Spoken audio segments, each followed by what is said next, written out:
On Your Side at 10 starts now. Fire officials say they have made strides today in containing the Burro Fire. The fire grew by almost 2,000 acres today, but now firefighters say it is 11% contained, when for the past 6 days it has been 0. Reddington Road is still closed because of the fire. Catalina Highway also is closed at mile marker 0. No one is being allowed up the mountain except deputies and firefighters. Good evening. Thanks for joining us. I'm Guy Atchley. And I'm Stella Inger. Evacuees are still not back in their homes. Now on your side, Jennifer Martinez spoke with worried residents on Mount Lemmon. She joins us now from Sabino High School. Jennifer. Well, Stella, there were many concerned residents gathered at Saguaro High School for tonight's community meeting, but they aren't the only ones who are affected by the evacuations. I mean, I'm feeling totally displaced. I've never been through this before. Businessman Sean McGee left everything behind after fire officials evacuated Summer Haven. Like many people here at Saguaro High School, he says it hasn't been easy. Our business is up there. I'm down here. I'm not working. I'm not making money. And that's my livelihood. So this is a struggle for us right now. His business, Mount Lemmon Professional Services, caters to the popular Summer Haven, landscaping and house cleaning. We can't just pick up and move and do it somewhere else. Another resident, Danielle, says she's nervous. She's had a cabin that burned down previously in a fire. It was the rebuild from hell, and it took 4 years instead of 6 months, and it was just a total nightmare, and I never want to go through that again. The Burro Fire is 11% contained and burned 23,700 acres, closing down Catalina Highway at mile marker 0. And while firefighters have made progress securing the southern perimeter of the fire at Reddington Pass Road, they have concerns with the northern part, which is much more steep and not safe for firefighters to get to. With at least 600 personnel, this weekend's high temperatures are concerning. The higher the temperature, the easier it is for the fire to burn, and also the more impactful it is to our firefighters. It's much harder to work in those high temperatures. Even on top of the mountain, it's still going to be hotter than normal, and then our aircraft are also affected. And many of the residents and business people who attended tonight's meeting at Saguaro High School, they actually filled out some thank you cards for the firefighters battling this fire. There will be another community meeting tomorrow at Saguaro High School. Back to you. Jennifer, thank you. A fire on A Mountain last night also ignited a fire in social media. But as 9 Your Side's Max Darrow found out, that wasn't Tucson Fire's main concern. While the A Mountain fireworks show lit up the night sky, a brush fire lit up the side of A Mountain. Photos, videos, and thoughts buzzing Facebook, Twitter, and Snapchat. Aren't there enough forest fires burning already? And genius, because we don't have enough fire around us here in Arizona. How about why did they even allow fireworks this year? But according to Tucson Fire Captain Julian Herrera, they felt a show would be okay because the fire department was prepared for this to happen. Obviously, it's not an ideal situation, but that's exactly what we planned for.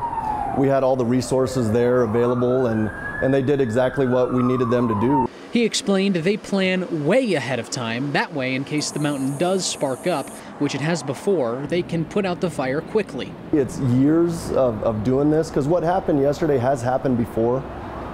So a lot of times we take what we learned from the times before and utilize it. Despite the flames visible from a long way away, Captain Herrera said A Mountain wasn't the primary concern. Between 7 and midnight on the 4th of July, TFD responded to 48 other brush fire calls. Most of them, he says, came from personal fireworks. Those scare us because we don't have a plan for those. As we're responding to the situation, every situation's different, and we're coming up with a plan as we get there. And those firework concerns will continue as conditions remain hot and dry. Captain Herrera said, don't mistake legal for safe. There's always a risk and a danger involved when using fireworks. And as for next year's show at A Mountain, they just say they'll have to make that decision when the time comes. Thank you, Max. Yep. Thank you.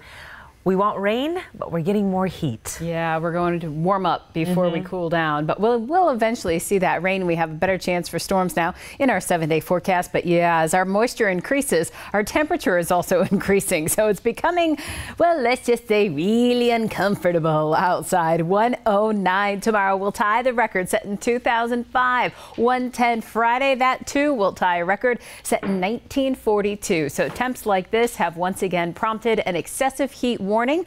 Just about all of Pima County, including Tucson, is under this warning tomorrow and Friday between the hours of noon and 7 p.m. You want to avoid being outdoors for any extended period of time. Our storm chance is improving. We're seeing an uptick in those dew points. We'll track that for you in your full forecast. Erin, thank you. A federal appeals court says children who cross the border without their parents should have the right to court hearings to challenge being detained. The 9th U.S. Circuit Court of Appeals said today the young immigrants should be allowed to ask the court to turn them over to family in the U.S. Federal officials already placed the majority of those children in the care of family members, but some are held in detention centers for months. Advocates say the hearings are essential to letting children challenge their detention.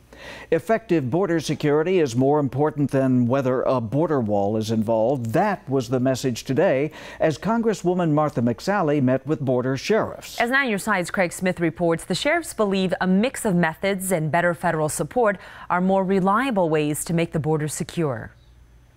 Smugglers make it over even the tallest border barriers. There are many miles of this type of fence, but shorter barriers too, and no fence at all in mountains where a barrier is much harder to build. Sheriffs like Pima County's Mark Napier warn against letting debate over what's a proper wall distract from truly effective ways to stop cross-border crime. What we need is a blend, as Congresswoman McSally points out, of physical barriers where they make sense, technology where it makes sense, human resources where it makes sense, but the overarching thrust of this has to be border security. A 2,000-mile shining seawall is not an appropriate or effective or good use of taxpayer resources, nor are you going to see that happen out of this Congress, from my view. McSally favors a mix of barriers, information, and technology. Yuma County Sheriff Leon Wilmot says he was able to drop crime in his county 92% with the help of technology that helped his deputies cooperate with Mexican law enforcement, eager to reduce crime there. We had to get manpower issues taken care of, the open lines of communication. We have the only communication system in this state that I can talk to our Mexican counterparts in Mexico on my radio. The sheriffs say they are in tune with the counties they serve, so federal authorities should listen more to their expertise and should really reimburse counties for the cost of border crime. We get 5 cents to the dollar for housing a criminal alien. So it's very expensive, very costly to us, and that's why we need these discussions so we can fix that. Craig Smith, KGUN 9 on your side. Family and friends gathered to remember the victim in a deadly Marana shopping center shooting. What's next for the shooter? Coming up right after the break. Plus, multiple agencies are looking for this man after they say he shot at Forest Service officials. Why they were looking for him in the first place when 9 on Your Side continues.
A funeral was held today for the man shot in the Arizona Pavilion's parking lot in Marana on Friday. The suspect in the case is out of custody. 9 News Side's Whitney Clark explains what was revealed this week in a police report.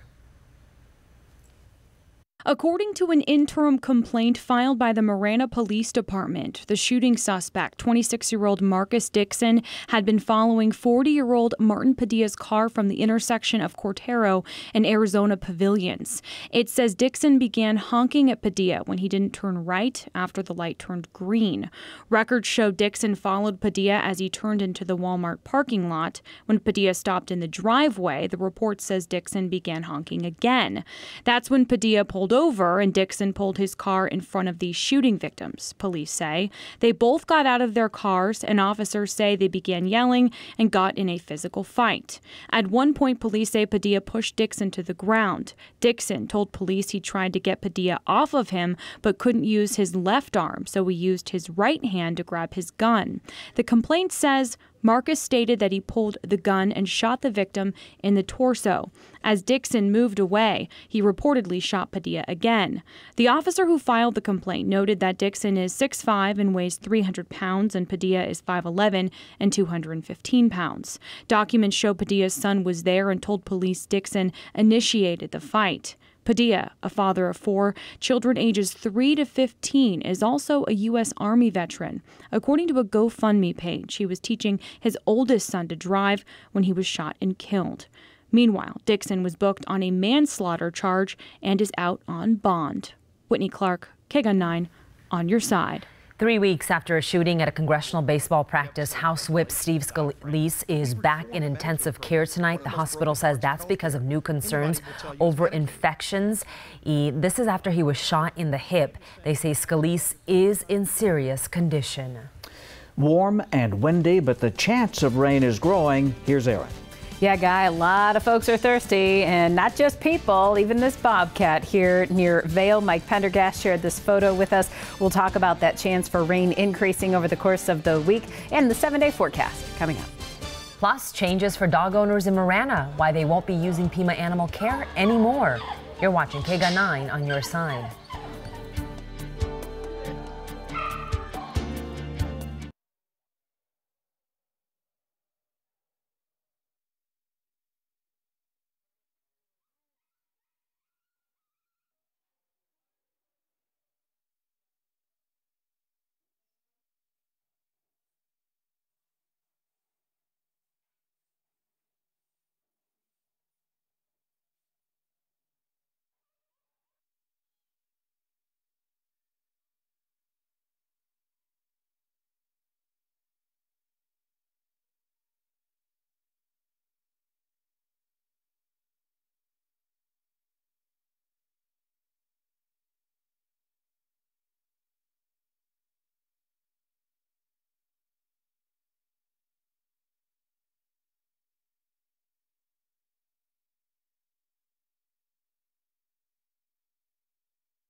The Coconino Sheriff's Department is scaling back their search for a man they say set 8 fires on Monday and shot at Forest Service officials on Tuesday. No one was injured in the fires or the shooting. Multiple agencies searched the area known as Forest Lakes and found no signs of this man you see. Officials say the suspect should be still considered armed and dangerous. If for any reason you see him, you're asked to call 911. 3 Arizona lawmakers are pushing for national monuments in the state to lose their federal protections. Paul Gosar, Andy Biggs, and Trent Franks have joined the president's push to take away protections from dozens of monuments across the country. Here in Arizona, those include the Ironwood Forest Monument, the Sonoran Desert, the Grand Canyon, Parashant, and Vermilion Cliffs. In an open letter, all 3 congressmen voiced concerns with the monuments ranging from national security to energy production to lack of land for ranching. Pima Animal Care Center was more crowded today because so many dogs ran away from the noise of fireworks last night. As of mid-afternoon, people had brought in about 25 dogs, and the center had fielded dozens of inquiries about lost animals. Norina Gutierrez brought in a dog that turned up at her house. He ran into our carport last night, so we took him in overnight, posted on Facebook, also our neighborhood website area, and we've had him all night, all day. PAC is waiving fees for people claiming dogs driven in by the fireworks if the owners agree to spay or neuter their pets. There will be no charge for the surgery. Dogs from Marana and Savarita won't be found at PAC. Both towns now have their own animal care programs. Marana says the goal is to give better customer service to the residents. Marana reports only 2 calls for lost dogs last night. If you have questions, give them a call. It actually will direct you many different ways. If you need a call for service that you want to be dispatched an animal control officer, it goes through our police dispatch. If you want to talk to somebody regarding licensing, you can do that. If you want to talk to the Humane Society, actually you don't even have to look up their number. You can click on it and it'll go straight to them. The phone number, 382-8020. They also have a website and Facebook page with information. Now, KGUN 9 on your